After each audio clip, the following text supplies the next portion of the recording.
I agreed to an open marriage after my wife cheated on me and let her sleep with whoever she wanted for 10 years straight. But when I fell for a colleague, my ex went crazy trying to ruin everything. I'm 47, my wife Lisa is 42, and we've been married for 17 years, though we've only really lived as a couple for about 7 of those. 10 years ago, I caught Lisa cheating. She admitted she'd fallen out of love with me and wanted an open marriage. We have 2 kids. The older one was just a toddler back then, and the younger one was still a baby. It hit me like a ton of bricks. Lisa said 2 pregnancies back-to-back had taken a huge toll on her physically and emotionally, and now she needed to refresh herself. Unfortunately, her way of unwinding was bringing random guys into our bed. Divorce wasn't an option back then. It was too complicated with 2 little kids and my modest income. So, I let her do whatever she wanted and moved upstairs in our duplex. We started co-parenting the kids together. It's simpler to say it like that than it actually was. We split up with a lot of resentment and insults, mostly from my side since she cheated. But over time, we both threw ourselves into work and daily routines, and I gradually came to terms with it. A few months ago, I met Katie, a 30-year-old colleague. We hit it off right away. At first, it was natural but not romantic, just a friendship between 2 people who got each other. We started hanging out outside of work, still as friends. It was only last month that we kissed for the first time, and I realized she's special to me. Since then, she's been staying over at my place a lot, and it seems to bother Lisa. Technically, Lisa's still my wife since we never got divorced. She's been acting weird, always hovering around when I'm with Katie, acting like she's still in charge. I had to remind her we're done and I can do what I want, just like she's done all these years. It's hard to explain her behavior. One night, Katie and I were having dinner in the kitchen when Lisa showed up out of nowhere and asked, "Can I join you?" Katie and I exchanged confused looks. Without waiting for an answer, Lisa just sat down with her plate. We ate in silence, forcing smiles like strangers. The vibe was awkward, and dinner was ruined. I decided to give Lisa the benefit of the doubt, thinking maybe she just wanted to fit in. Then there was another time when she played the head of the house card. Katie and I were watching a movie upstairs when Lisa barged in, demanding I go with her. I asked what was wrong and she snapped, "Your kids need you. The younger one has a science project to finish and you need to help." That caught me off guard because we'd already split the duties. I helped the older one, she helps the younger one. I told her I'd done my part and it was her responsibility. She got mad and yelled, "What, he's not your kid? Instead of helping, you're up here slacking off. You're so irresponsible." It turned into a loud argument. Katie felt uncomfortable, apologized, and left. Later, she told me she wouldn't come to my place anymore, but we kept seeing each other at her place. Why should I have to sacrifice my life when I never stopped Lisa? She did whatever she wanted, brought random guys home, and I just turned a blind eye. Now that I've found someone I care about, Lisa's suddenly acting like a jealous wife, doing everything she can to sabotage my relationship. The other day, I called her out on it, but she said she doesn't care about my thing with Katie and denied her behavior, claiming I'm making it all up. I told her if she keeps meddling in my life, I'll seriously consider divorce. Tears welled up in her eyes, and she said she didn't mean to interfere. She was just worried about our son and stressed from work, so she asked for my help. I told her it wasn't a request for help, it was straight-up manipulation. Later, she called Katie, apologized, and invited her to come over again. Katie accepted the apology but set clear boundaries. She'd rather meet me at her place. I'm stuck. I want to get rid of Lisa, but I'm scared she'll ruin things with Katie. Now I'm seriously thinking about divorce. The only reason I didn't do it earlier was because I didn't want the kids to have to choose between us. Now I'm wondering if it's time to close this chapter and finally put myself first, even if that means putting myself ahead of the kids, or if I should wait a few more years until they're older. I'm not sure if Katie's willing to wait that long. Damn it, I'm still mad at Lisa for suggesting the open marriage, but I'm even angrier at myself for agreeing and not standing up for what I wanted. Sorry for the mess and missing details, especially about Lisa's cheating and our split. A lot of people say it's hard to give advice without those specifics, so here's the full story. It happened 10 years ago, so I might forget some things. For months after our younger son was born, Lisa started acting strange. She wouldn't let me near her, saying she wasn't ready for intimacy. Pregnancy and breastfeeding had killed her desire for closeness. I respected that, but I could feel her pulling away emotionally. I suggested seeing a family therapist, but she brushed it off, saying it was just postpartum hormones and things would settle down eventually. Almost a year went by, and I lost patience. I told her we couldn't keep ignoring the problem. Either she'd go to therapy with me, or she needed to be honest about what was going on. She started manipulating me, accusing me of being cold and selfish, but I didn't let her throw me off. I decided to dig for the truth. I checked her phone but found nothing suspicious. She deleted almost all her texts and emails. One day, Lisa said she was going shopping with friends. I followed her car and caught her cheating. She was messing around with some young college student. I stormed up to the guy's place. Well, I didn't exactly storm in, I knocked. The door opened, and there was this shirtless guy. Lisa was sitting on the couch in her underwear, trying to cover herself. I grabbed the guy by the neck, ready to slug him, but Lisa jumped in, begging me not to touch him. She was crying, saying it wasn't his fault, that he was just one of her lovers. That completely floored me. She confessed she'd been with several men. This guy didn't even know she was married with kids. We went back home, and I did what any guy in my shoes would do. No, I didn't hit her. I called her parents and told them the whole truth. I insisted on a divorce, even hired a lawyer and went over the situation. But when the lawyer broke it down, I realized I'd only lose. The kids were still little and needed their mom.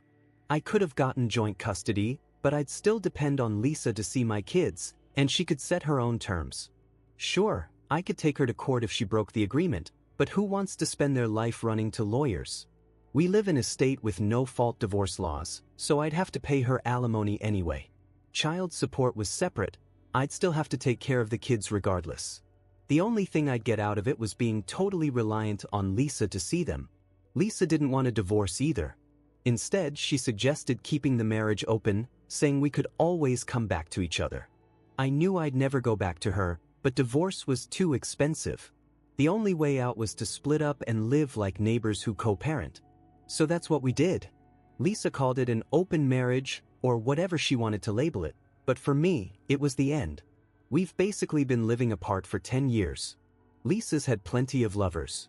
She claims none of them were serious, but I know of at least 3 who were more than just flings. They stayed at our house, went hiking with her, even took vacations together. It wasn't easy watching her bring home one guy after another. First the cheating, then this endless parade of lovers she hooked up with in our bedroom. We live in a duplex. I took the guest room upstairs, which has its own staircase and a separate entrance through the back door. We bought the place from an Asian family who'd built it so their grown son could live independently, but he moved out, and they didn't need it anymore.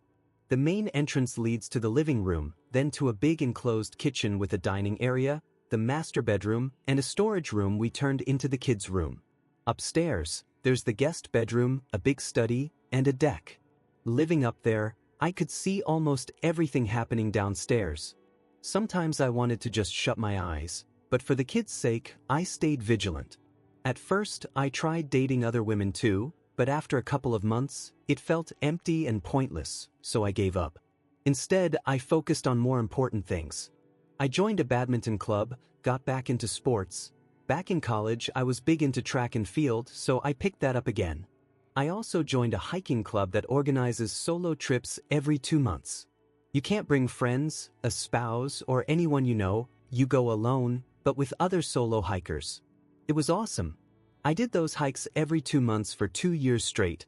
Now I limit it to twice a year. Over these 10 years, I've had some casual hookups, but no emotional connections, no serious relationships. I didn't feel tied to anyone until I met Katie. With her, it's different. I'm happy around her.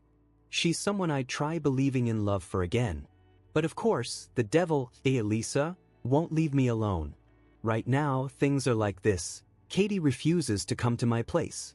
I'm scared she'll pull away from me, and I don't want to lose her. I'm facing a choice, Katie or my kids, and I don't know what to do. Update 1. I started seeing a therapist, and it's helped me figure myself out and understand what I want at this stage of my life. Like a lot of you said, my kids are hitting their teenage years, and in a few years, they'll be off living their own lives. It'd be dumb to miss my chance to be happy with Katie. I had an honest talk with her. I told her how I feel, that I want to be with her, and if she feels the same, I'm ready for a change. She admitted she has feelings for me too, but my family situation makes her uneasy. It's not the kids that bother her, just Lisa, my official wife. I told her I'd handle it. I'm planning to move out. The kids are old enough to decide where they want to live, and they can switch between me and Lisa whenever they want. Katie was on board with that. My therapist suggested doing a session with the kids to explain everything to them in a clear, gentle way. When I told Lisa about this, she flipped out, accused me of being selfish, and said I was spouting nonsense, dragging the kids into chaos and ruining their lives over my attachment to Katie. That's when I finally lost it. I snapped, "Seriously, Lisa? You're lecturing me about morals and family? Where were your principles when you were sleeping around while our kids were still breastfeeding and in cribs?" I demanded she stop meddling and took the kids to the therapist. The session went well. They took it in stride and even thanked me and Lisa for trying to stick it out for them all these years. They also said they get that I deserve to be happy. I told Lisa I'm filing for divorce. She acted shocked, broke down crying, and said, "I thought we agreed never to divorce and to stay together. Now that you've found a new woman, you're abandoning your family for her." I dated plenty of guys who wanted to marry me, but I never traded our family for them. I shot back, "Stop trying to guilt trip me. It won't work. Just sign the papers. I'll pay for the kids' education through college. You can keep the house and the car. That's your alimony. I'm moving out. I'm choosing my happiness now because I can. I couldn't before." She cried, begged me to reconsider, even suggested I just move in with Katie while we stay legally married. I said, "I love Katie, and I don't want her labeled as my mistress." Sure, no one would say it outright, but you, Lisa, would do anything to tear someone down. The divorce papers should be ready any day now. I'm moving in with Katie next month. I'm waiting for the kids' school year to end so I can take them on a trip after their exams, then finally move out. I'll be glad when this is all over. Listen, this woman is unbearable. As I mentioned in the last update, she pulled her nasty stunt. She broke down in tears in front of Katie and begged her to leave my life, claiming Katie's destroying our family and making our kids miserable. Lisa tried to guilt her into backing off, but when that didn't work, she took it further. She told Katie I'm not serious about her, that she's just a fling to me. Lisa's cunning and vicious. She knows how to manipulate people. She knew I was in an area with bad cell service, so Katie couldn't reach me to talk. If it were any other woman, she might have bought the lies and made a scene, but Katie's not like that. She calmly waited for me to get back. She had my hotel number but didn't even bother me. That's one reason I love her. She's confident in herself despite how messy this all is. When I got back and found out about Lisa's dirty move, I went straight to her and yelled like I never have before. I should have done it ages ago to knock that sense of entitlement out of her head. She's crossed every line, and no one's putting up with it anymore. I moved out. The kids decided to stay with me, but I don't have an extra room for them yet, so I'm looking for a bigger place. For now, they're staying with their grandparents. When I was moving my stuff, Lisa threw tantrums at every turn, guilt trips, yelling, gaslighting, tears, begging me for another chance. I told her, our relationship ended 10 years ago. All this time, we've just been living in the same house and raising the kids. That's the reality.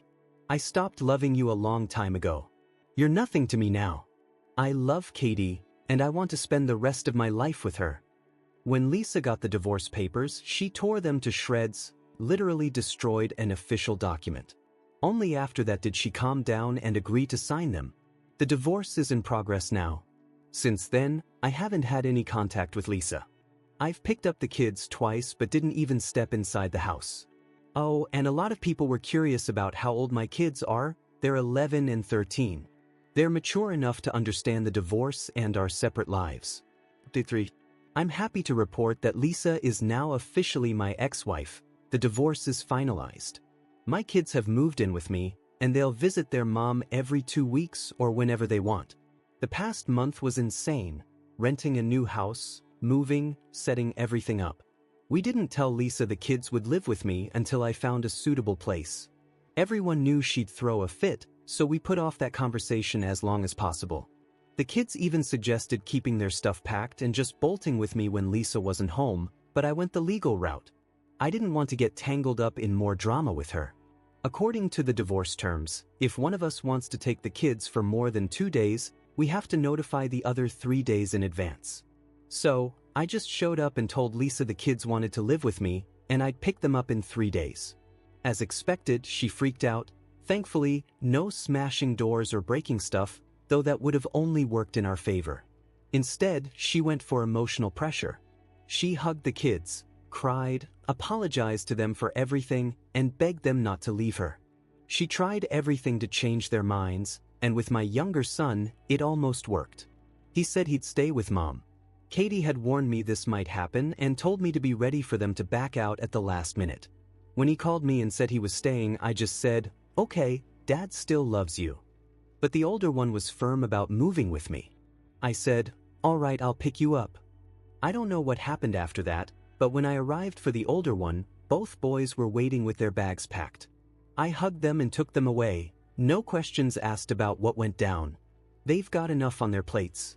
Now Katie and I are working to make the new house cozy for them. They're fully involved in setting up their room, picking out furniture, decorating it their way. When the kids were leaving, I braced myself for Lisa to make one last desperate move to stop them. But she just sat there, sobbing and hugging them so tight it felt like a final goodbye. She told them she loved them, that she was sorry, and that they could always come back to her whenever they wanted. Then she asked if I'd stay for a minute over coffee. There was no fakeness in her voice, so I agreed. Her tone was genuinely remorseful. She said, "I was deluded all this time, thinking you'd never leave me." When Katie showed up, I didn't even see her as a threat. I thought she was just a fling that'd fizzle out fast. I guess I took you and your support for granted, despite everything I did. I didn't realize how cruel and selfish I'd been until it was too late. I just smiled, kept my emotions in check, and got up to leave. She stepped toward me, arms outstretched, and we hugged. It was our first hug in 10 years. I can't even process what I felt. Not joy, not sadness, just emptiness.